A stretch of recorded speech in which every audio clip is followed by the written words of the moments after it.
Me basta con saber que estás aquí,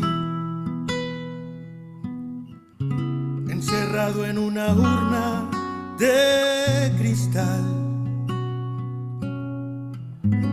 volando a lomos de una nube gris,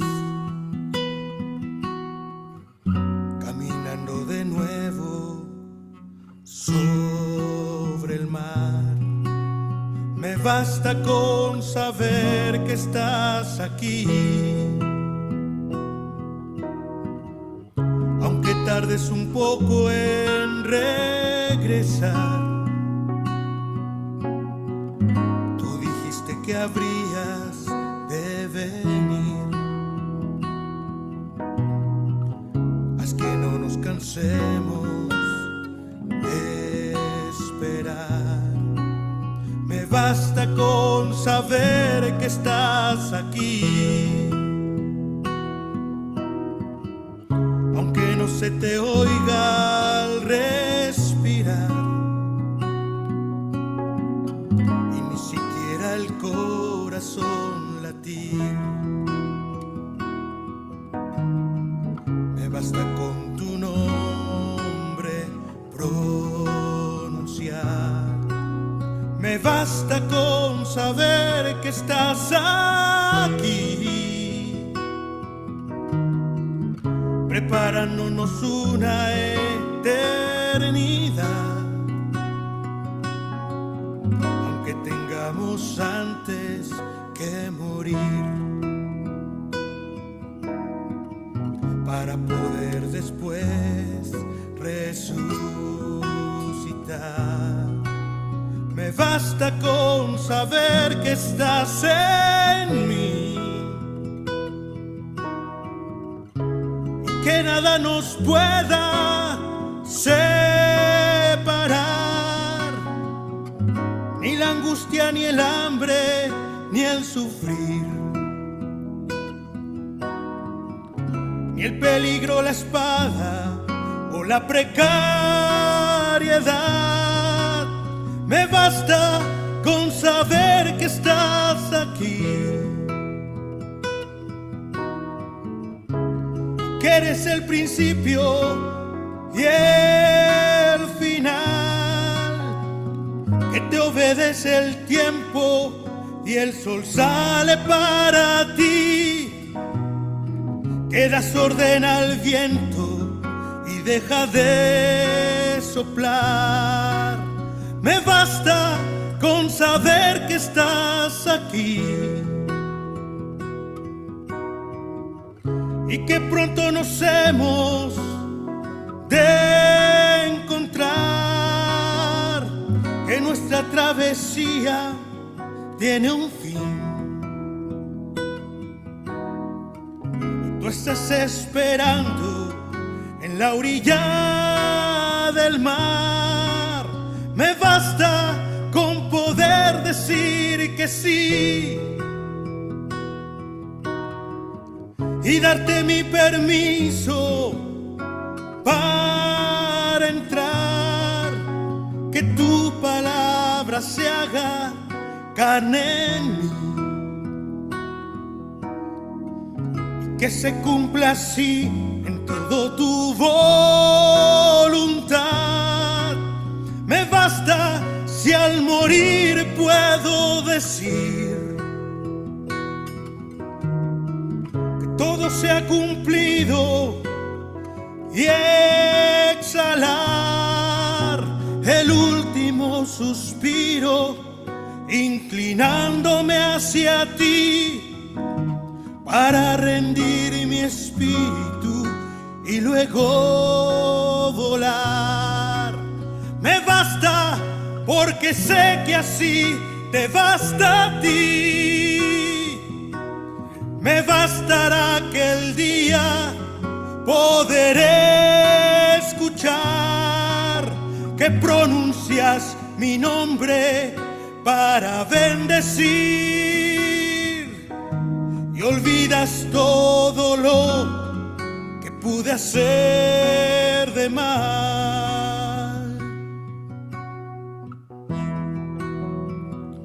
me bastará.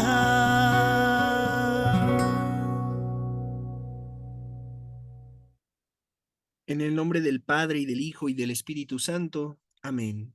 Muy buenos días, queridos hermanos. Tengan un excelente martes, 17 de enero de 2023.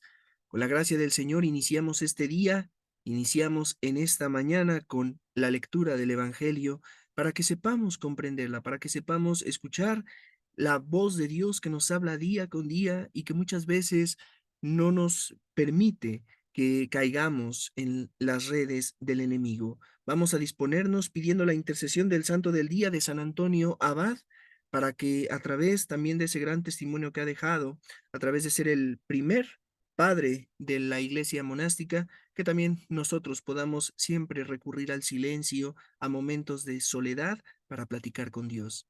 Nos disponemos pidiendo al Espíritu Santo que nos dé el entendimiento para saber escuchar y poner en práctica el Evangelio de este día. Lectura del Evangelio según San Marcos. Gloria a ti, Señor.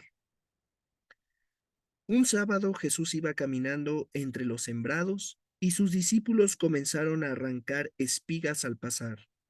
Entonces los fariseos le preguntaron, ¿por qué hacen tus discípulos algo que no está permitido hacer en sábado? Él les respondió, ¿no han leído acaso lo que hizo David una vez que tuvo necesidad y padecían hambre él y sus compañeros?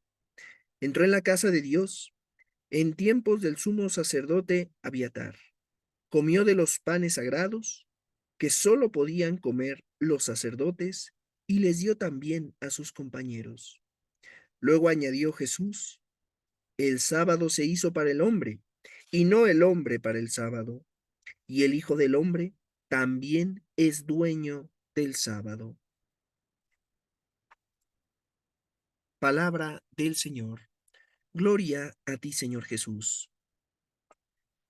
Ya el día de ayer reflexionábamos, escuchábamos en el Evangelio esta cuestión, digamos, de parte de los fariseos hacia Jesús, este espíritu de estar confrontando al prójimo, en este caso a nuestro Señor Jesucristo, cuestionándole porque no cumplían él y sus discípulos con las prácticas religiosas que eran, digamos, lo normal en aquel tiempo, las prácticas judías.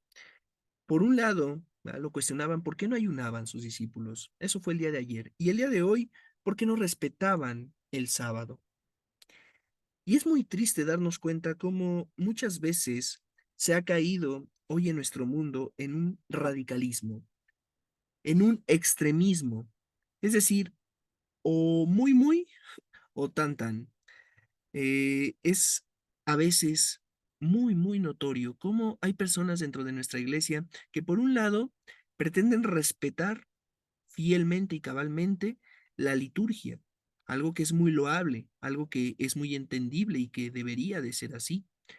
Pero es gente que muchas veces en ese afán de querer estar corrigiendo e incluso señalando los errores litúrgicos que pueden llegar a cometer tal vez incluso hasta sacerdotes, están enfocados completamente en esa crítica que se olvidan de vivir el misterio de la Eucaristía. Y por otro lado, están aquellos que malbaratan la Santa Misa, aquellos que creen que la misa es un espectáculo, que es un show, que es un momento de diversión y que, pues obviamente, al tomar la Santa Misa de esa manera, es porque simplemente están exhibiendo, están demostrando la ignorancia en la que están viviendo, porque no logran darse cuenta del tesoro que es y del sacrificio que estamos recordando. Por eso tenemos que en todo momento, como lo hacemos incluso cada mañana, pidiendo al Espíritu Santo que nos dé entendimiento para saber siempre cómo actuar, actuar con total prudencia, con total rectitud. Tengo que entrar en el templo y vivir la liturgia como debe de hacerse, pero también entender que debo de olvidarme si otros la viven o no. Tengo una responsabilidad en evangelizar, en catequizar, en quizás acercarme, ¿no? Y hacer una aclaración cuando se ha cometido quizás un abuso litúrgico, pero tampoco soy yo la autoridad que ha venido aquí a castigar o soy el juez que ha venido a juzgar para que todo se haga conforme debe de hacerse. Y algo que es muy curioso Muchas veces me ha tocado ver como gente que critica este tipo de abusos o de faltas que quizás se pueden cometer en la Santa Misa y que muchas veces son sin intención. Realmente los sacerdotes en un afán, quizás con con una buena intención, pero quizás se han equivocado en algunas ocasiones, pero es gente que está muchas veces nada más viendo en qué se equivocan y que ellos, en medio de eso, también tienen equivocaciones. Es algo que realmente muchas veces causa incluso hasta cierta gracia, cuando nos damos cuenta de que critican por un lado y por otro lado ellos se están equivocando. Es necesario, como lo decía hace un momento, que seamos siempre prudentes. Dentro de todo lo que es el campo, llamémosle así, de las virtudes, recordemos que hay 7 que tienen primacía. Las 3 primeras, las virtudes teologales, fe, esperanza y caridad. Caridad, recordar que es el amor de Dios. Y por otro lado, las virtudes cardinales, que es la prudencia, la templanza, la fortaleza y la justicia. Es necesario que estas virtudes, precisamente como cardinales, son las que nos van a ir guiando siempre en nuestra manera de actuar. Las primeras nos enlazan, nos vinculan con Dios y las virtudes cardinales nos van a vincular de alguna manera en el obrar humano, es decir, en la relación que debemos de tener con los demás. Muchas veces las hemos perdido, muchas veces actuamos simplemente dejándonos llevar por nuestros impulsos, nuestros deseos, apego, estos deseos que muchas veces están desordenados, porque estoy enojado y entonces actúo de este modo, porque estoy contento y actúo de este otro. Y como muchas veces decimos, ya te hicieron enojar en un lado y vienes y te desquitas conmigo. Así prácticamente es como vamos actuando por la vida diaria. Debemos de regirnos por las virtudes cardinales, debemos de guiarnos por las virtudes cardinales para que en todo momento tengamos siempre esa prudencia, esa templanza, esa fortaleza y esa justicia de saber actuar siempre de manera adecuada. Eso por un lado, lo podríamos rescatar del Evangelio de hoy, pero algo que me parece todavía mucho más importante, quizás sería darnos cuenta de que Cristo algo que pone por encima de muchas cosas es la dignidad del hombre. Cristo nos ha dejado, de alguna manera, un mundo, una naturaleza de la cual nosotros nos debemos de alimentar, de nutrir, de alguna manera de eh, recibir su providencia a través de todo lo que nos rodea. Sin embargo, el hombre, en su avaricia, su codicia, en ese afán de alguna manera de tener más poder, de tener más pertenencias, ha roto con ese equilibrio que Dios tenía previsto. Y por eso nos damos cuenta de cómo hay gente que tiene mucho y gente que tiene muy poco. Lo más triste es ver cómo muchas veces entre más tenemos, más queremos. Y el corazón se comienza a volver avaro. Y entonces en ese momento nos olvidamos de la mirada de Cristo. Es muy triste ver cómo hay gente que dentro de la iglesia, teniendo muchas veces recursos económicos de sobra, malgastan ese dinero en cosas que muchas veces son completamente innecesarias. Y no es que uno juzgue en qué se están gastando ese dinero, sino que más bien lo que se ve es a la gente que está sufriendo y que muchas veces quisiéramos tener esa posibilidad de poder compartir algo con ellos y que sin embargo no se tiene. Y esto realmente es tan triste. Recuerdo que en algún momento decía un sacerdote, es curioso ver cómo la gente que menos tiene es la gente que más fe tiene. Y no digo que sea una ley que aplique para todos, por supuesto que no. Hay gente que han sabido administrar bien su dinero, hay gente que ha sabido ganárselo y que saben compartir, que no son, como muchas veces decimos, codos o amarrados, sino que entregan realmente lo que tienen para que sea de alguna manera ellos únicamente administradores de lo que Dios les ha dado. Gente que no se aferra a esos bienes materiales. Pidámosle al Señor que nos dé un corazón que sepa siempre respetar la dignidad del hombre, que tengamos siempre la balanza equilibrada, de saber buscar a Dios, de saber buscar también, por supuesto, una dignidad a través del dinero que nos va a dar de alguna manera una vida estable, todo lo necesario materialmente hablando, pero no es lo único. Por eso la balanza tiene que estar equilibrada. Y no estoy quitando o no estoy poniendo al mismo nivel a Dios y la cuestión del dinero. A lo que me refiero es, obviamente, Dios tiene mayor peso, pero si nosotros rompemos ese equilibrio, si nosotros dirigimos toda nuestra mirada hacia lo que es el dinero, vamos a perder de vista a Dios. Y el corazón comienza a querer buscar paz, comienza a querer buscar plenitud, comienza a querer buscar todo aquello que se pierde con Dios, se empieza a buscar en el mundo. Y dámosle al Señor que nos dio un corazón que busque más bien alimentarse de Él, que Dios nos mantendrá siempre con su mano providente, que tengamos paz y tranquilidad, que no nos angustiemos y que también en ese momento en el que se necesite algo, así como los apóstoles que iban caminando entre los sembradíos, que también nosotros tengamos esa tranquilidad de que el Señor nos llevará a caminar entre ellos y que de ahí podremos arrancar también nosotros para poder alimentarnos. Tener siempre, siempre la tranquilidad de que Dios no abandona, Dios provee.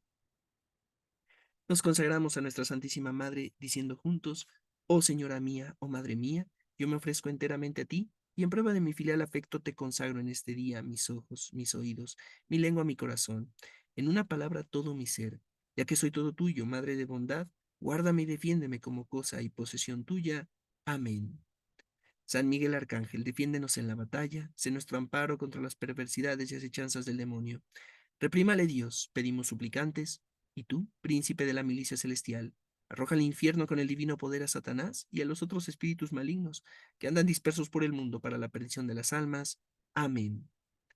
Ave María Purísima, sin pecado concebida. San Antonio Abad, ruega por nosotros. En el nombre del Padre y del Hijo y del Espíritu Santo. Amén. Que tengas un excelente martes. Invito a que compartas este evangelio para que más gente pueda escuchar la palabra de nuestro Señor y que así también podamos hacer un poquito más en esta labor de evangelización. Que Dios te bendiga, te conceda su paz, su gracia